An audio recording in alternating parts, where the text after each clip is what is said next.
Good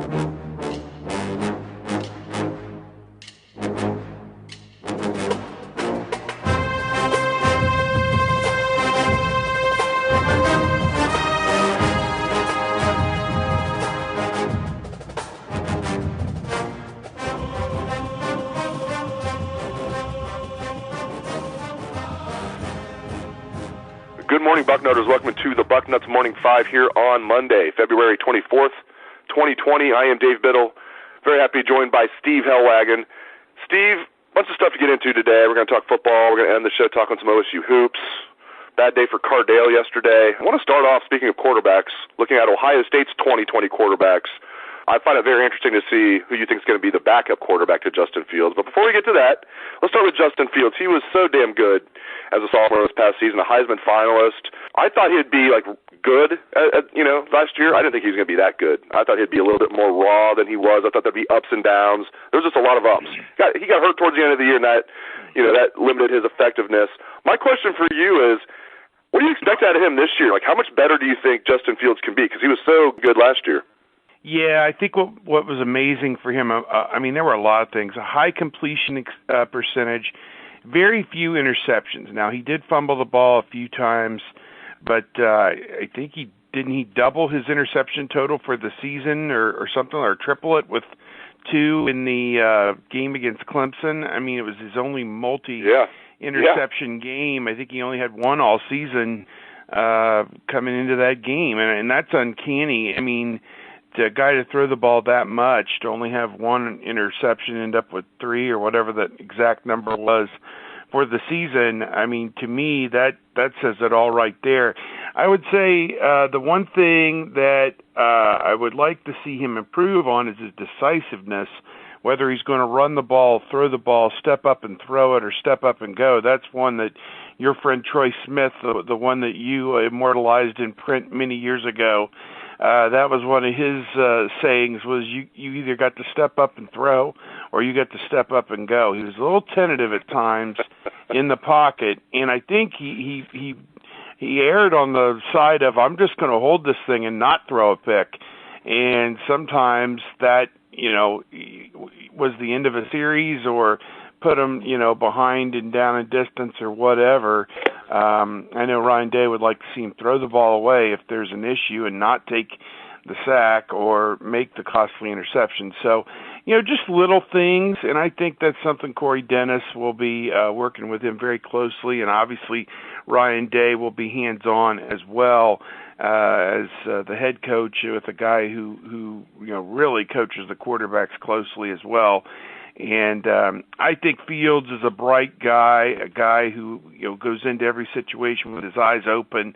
He attacked the work last year at Ohio State at this time in the winter, and basically won everybody over. He was the new guy, but by the end of the winter and the end of the spring, he was the guy, not the new guy. So I think that's what people are looking at him, to take this team and this program to another level this coming season, which would be to win a playoff game and get into the national championship game. I think that's the next goal for this program. I don't think that they sit there and they specifically say it. Their overall goal is to win the national championship, certainly, but I think that Fields has what it takes. A lot of people are looking at Ohio State, Clemson, Alabama, those 3 schools once again to be up or at or near the top, and we'll see how it all plays out in the end. But a lot on Fields' shoulders, certainly, and yet, we haven't seen anything yet to tell us that he's not the guy for this job. So I'm excited to see where he goes beginning this spring. Yeah, his stats were off the charts, as you mentioned. His touchdown-interception ratio, I've never seen anything like it, and 41 touchdowns, 3 interceptions. You see those 3 interceptions, you're like, damn, that's a lot, because you had 1 for the entire season before that Clemson game. But you step back and look at it now, 41 touchdowns, 3 interceptions, just a crazy TD to interception ratio. All right, the aforementioned interesting question. I'm curious to get your take on this. I'll give my take after you give yours. Hopefully nothing happens with Justin, obviously. Who do you think is going to be his backup, his main backup?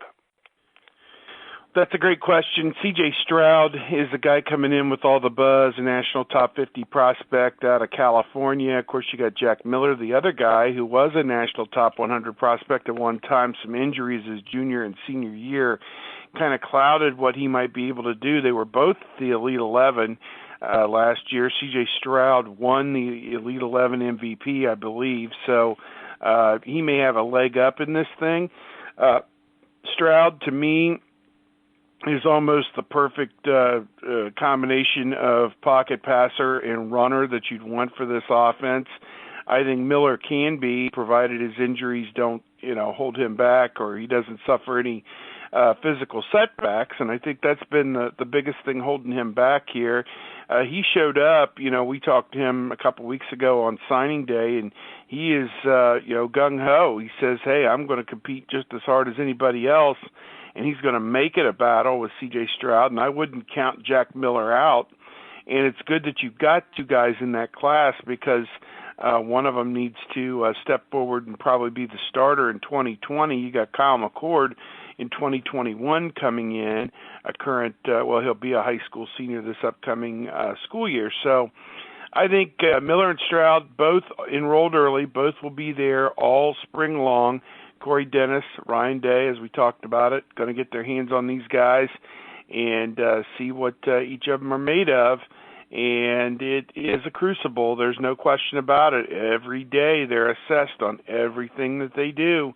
And it's on the field, off the field, leadership, academics, class attendance, promptness, how are you doing in the workouts? Are you a competitor in the off-season workouts and everything else? So, it's man on man. I think Stroud has the inside track just because he finished his high school career healthy and has that buzz. He's a top 50 guy. He's a guy that's got all those intangibles that you're looking for. And to me, I'm just, again, the limited chances we're going to get to see these guys practice starting, I believe, a week from tomorrow. And in talking to some people, it sounds like they may practice 2 or 3 times the first week before they go on spring break and then come back with 4 more weeks leading up to the spring game, I think April the 11th, which is obviously going to be open and televised. And that'll be the day. Fields will probably get 2 series, and then Miller and Stroud will go head-to-head, you would think, for the rest of that game. So, what do you think about Gunnar Hoke? He's been completely lost in the shuffle here, and like I said, my take is, I'll just give mine real quick. I think it's going to be C.J. Stroud. I think he will be the backup. But is Gunnar Hoke completely out of the picture, you think? Excuse me, Dave, who are you talking about? Yeah, I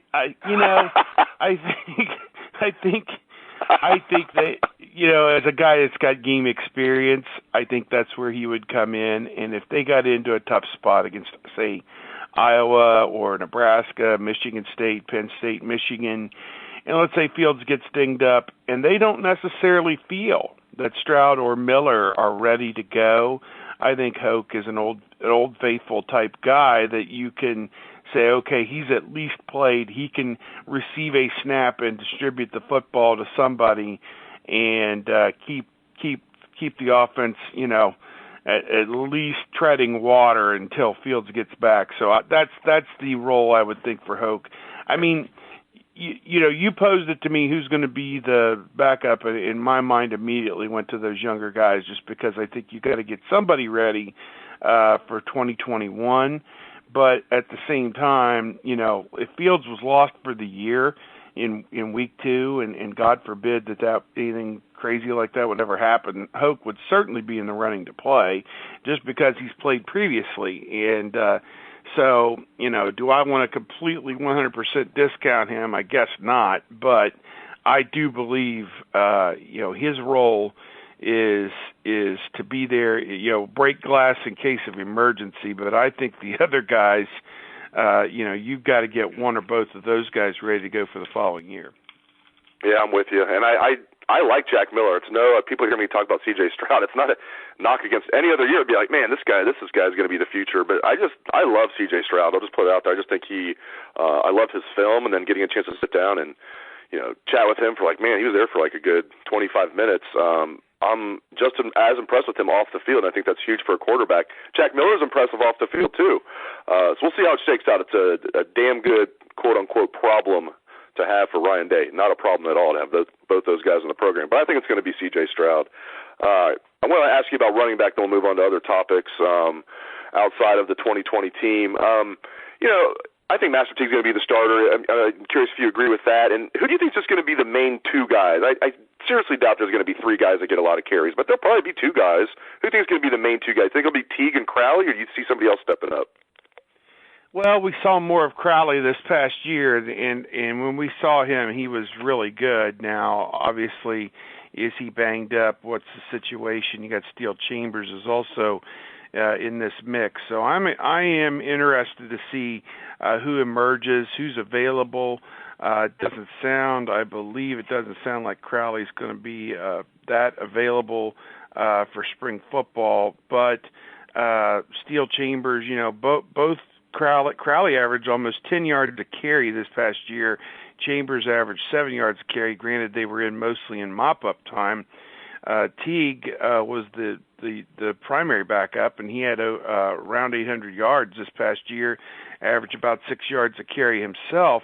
And, I kind of likened him a little bit to Raymond Harris, a guy that, between the tackles is going to get you that 4 or 5 yards, and you're going to line up and do it again, and do it again, and do it again. And eventually he wears, he wears down, as our old friend Mr. Bucknuts used to say, he wears down, I wore down their fist with my chin type thing. It was it's a thing where you just chip away, and eventually you land that knockout blow. So I think now I say that, and people got on me on our message board. Well, Master Teague was a great track athlete, with great 40 time or great 100 time, and I'm like, well, he may have great track speed, he may have great 40 speed, but he didn't really display that.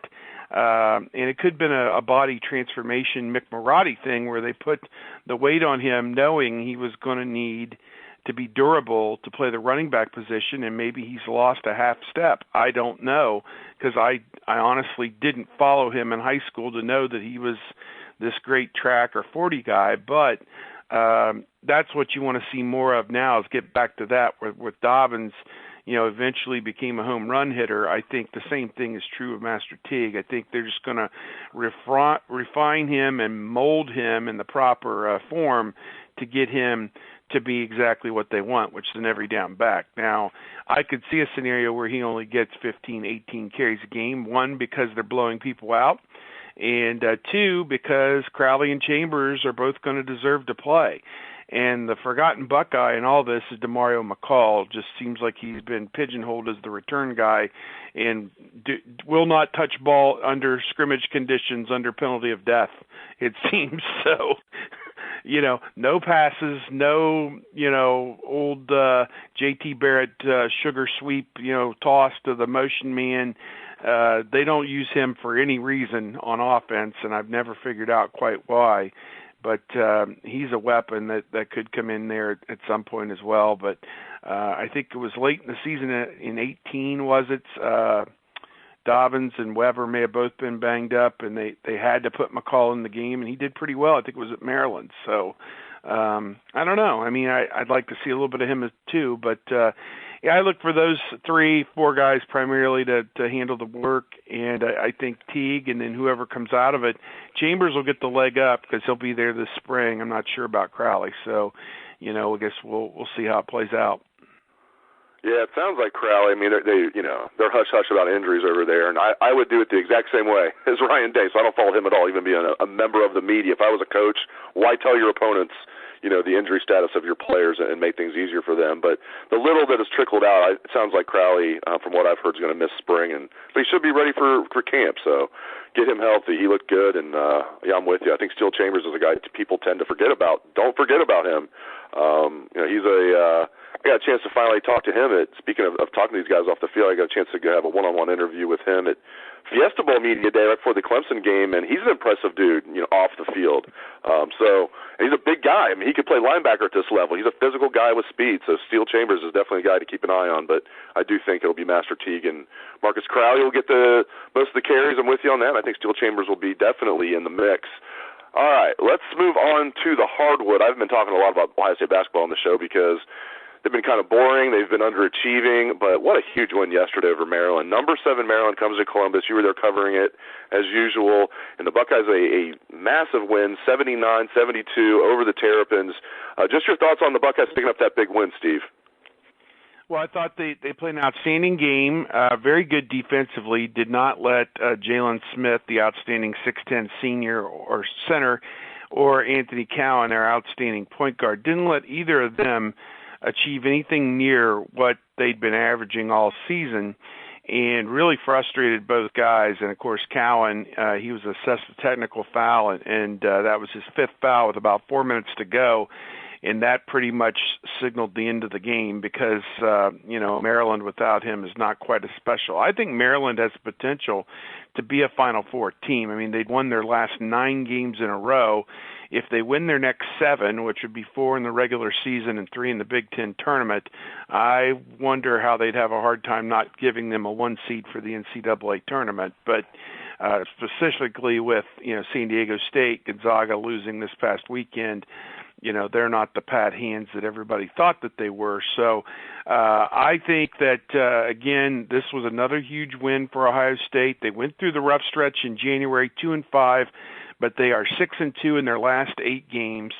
Going on the road this Thursday at Nebraska, the situation with Kyle Young up in the air, injured his ankle. And the DJ Carton thing never really even came up. 20 minutes, Coach Holtman spoke after the game on Sunday, and you just get this sense that they are moving on. And I don't mean in a bad way or in any kind of disrespect. They are just going to play with the guys that they have. And I don't know that we'll see Carton back on the court this season for Ohio State. I think he's got to figure out whatever it is that's been bothering him. It was a good first step, I guess, that he returned to Columbus this past weekend to come back to Ohio State and get back into school. But, getting back into school and getting back on the court, 2 different things. And so comfortability for him, we'll see. But Luther Muhammad, huge game, obviously, 22 points. Caleb Wesson, huge game, 15 points, 9 rebounds. He outworked Jalen Smith. And that was a good bounce-back game for him. He rarely plays 2 bad games in a row, and he did not play well against Iowa. And Luka Garza, ate him and Ohio State up in that game at Iowa. And as Coach Holtman said, we win as a team, we lose as a team. Caleb's going to get some criticism because he's our best player, and when things don't go well or he doesn't play necessarily up to his standards, he's going to hear some criticism for that. But give him all the credit in the world for coming back on Sunday at home and playing one of his better games. So bully for him on that. And Mark Turgeon did refer to him as a bully in the post. So, hey, when he's your bully, you root for him. And, the physicality of these games, Dave, I'm down there taking pictures. It's unbelievable. And, it's not college basketball that I remember from years ago. It's basically slug it out, and whoever survives comes out the other end is the winner. So in this case, it was Ohio State, and yet, they've got to go on the road, got to take care of Nebraska. I don't think Nebraska's won since early January, probably lost 10, 12 games in a row. And I believe they have a game tonight with Illinois. I think OSU, it's Illinois and Nebraska, I think, tonight. So, and then Ohio State at Nebraska Thursday. So I'm got to win that one, obviously. Back home, I think, with Michigan perhaps next Sunday, then Illinois at midweek, and then at Michigan State. That'll be a tough one, the last game of the season. So they could win these next 3, Dave, and get to 21 wins. That'd be really, really good for them. Yeah, I mean, they're not a lock. They can't just lose out, but I feel like they're pretty damn close to being a lock to being an NCAA tournament team, and the way things were looking there in January. I mean, the computers like them as like a top 20 team, top 15 team? They got to be right around 20. I didn't look today. They were like 21 or 22 going into the game, and Maryland was 7. So when you beat number 7, even at home, you're going to move up at least a couple spots. So they're firmly in the top 20 in the computers. They were 25 in the AP poll. They lost, obviously, at Iowa, which I think voters are probably going to be more swayed by the fact they beat number 7 Maryland, and it wouldn't surprise me if they bump them up to like 21 or 22 this week at least after that big home win. I mean, they've got 4 wins over AP top 10 teams on game day. Now we know North Carolina was shaky, certainly, but is shaky at under 500. But Villanova, Kentucky, and Maryland all legit, plus wins over Penn State and Cincinnati. That's 5 teams that are at or near the top of their conferences, respective conferences. So that says a lot for their resume. Dayton Flyers could move up to like 3rd in the country. Today you got Wright State. Wright State was in the others receiving votes. They had the one guy that was giving them the others receiving votes. They had 1 vote the last couple of weeks. That's going to go away because my Wright State Raiders, even though they're 24-6, they managed to lose to Youngstown State. But man, Dayton could be number 3. I saw somebody on Twitter said something about adjusted defense or, those new generation statistics that they use, and that nobody outside the top 30 in, whatever the adjusted defense stat was, has made the Final Four, and Dayton in adjusted defense is only like 59, something like that. So I don't know how that equates if they're saying that, okay, when they get in against an efficient offensive team from a major conference per se, I don't know. Are they going to have a problem? I don't know, but they look awfully good right now. And I think, what bothers me is that people assume that Gonzaga and San Diego State deserve this special consideration for some reason, but Dayton doesn't. And I'm sorry, but the records are comparable. I mean, Dayton's only lost 2 games the entire season.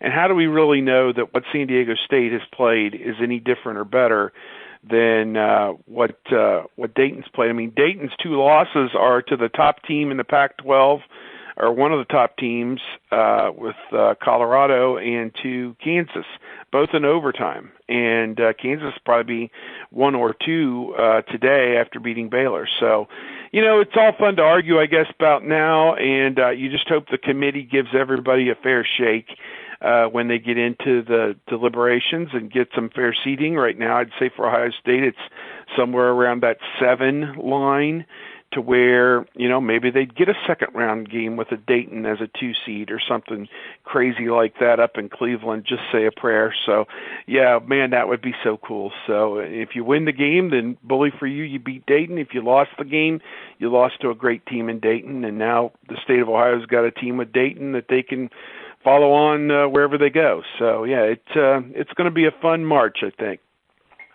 I'm sure Mr. Bucknuts, who I'm sure listens to every show, is going to be pleased that we're talking some Dayton Flyers Dayton basketball on the Bucknuts Morning 5. All right, let's move on. Cardale Jones, last thing here. It's been a kind of a dream scenario for him through the first 2 weeks of the XFL. The dream ended yesterday. It was a nightmare for him. I did the story for our site. I watched a good portion of the game. I know you were covering a basketball game. It worked out great for me. As soon as the basketball game ended, as soon as the game, I missed maybe the first 5 minutes of the XFL game, but the DC Destroyers or the DC Defenders got destroyed. Jones was terrible, 13 of 26, 103 yards, no touchdowns, 4 interceptions. So now you have all the people coming out of the woodwork saying, "See, I told you Cardale Jones sucked. Where were you the last 2 weeks when he looked good?" We'll see how it pans out the rest of this XFL season. But he looked terrible yesterday. But I'm still intrigued by this league. I do think it's going to make it. But just your thoughts on, I know you probably didn't get a chance to see much of Cardale yesterday, but kind of how he's doing. The ratings are really good in Ohio. I haven't talked to you about this yet. Just where do you stand on this rebooted XFL? We need expansion XFL to play at the Ohio Stadium is what they need now. There are Big Ten rules, however, about letting professional teams play there. Illinois had to get a waiver, or if you remember when the Chicago Bears, they were renovating Soldier Field about 8-10 years ago, and they got to play some of their games or a whole season at Champaign instead of Chicago. And there are Big Ten rules that preclude professional teams from using your facilities, and that's something that they'd have to get. I'm on a tangent, I know, but people have thought, hey, can Columbus get a team? Maybe the new MLS stadium could be an XFL stadium. I don't know. Yes, but whatever yes, it is. That's right. That would be that's what I would go with, the new XFL stadium. Yeah. It's working for the DC team. They use their new XFL stadium. Yeah, go ahead. It's not big enough, though, because in Ohio they'd sell 40,000 tickets at the drop of a hat. So, particularly if you had a Cardale Jones or an Ohio State guy as the ringleader. But at any rate, I think it's a great league to give guys a second chance at professional football. No, nobody is going to get rich. Colin Kaepernick's not going to play in this league for $20,000 a game or whatever it is that they're paying these guys. It's just not going to happen. But I think it is great for guys like Cardale Jones that get a second chance to show, hey, maybe I got the bum's rush out of the NFL.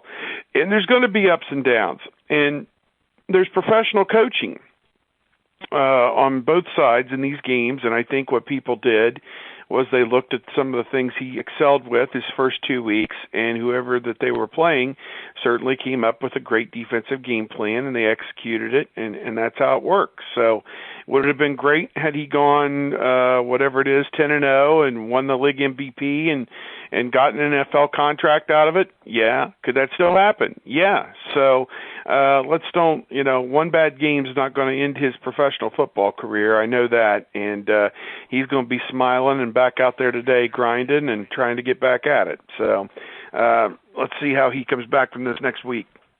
Great stuff from Steve Helwagen. Really appreciate you jumping on, Steve, and appreciate all the listeners out there for tuning in. Let's hear the Buckeye Swag, best damn band in the land.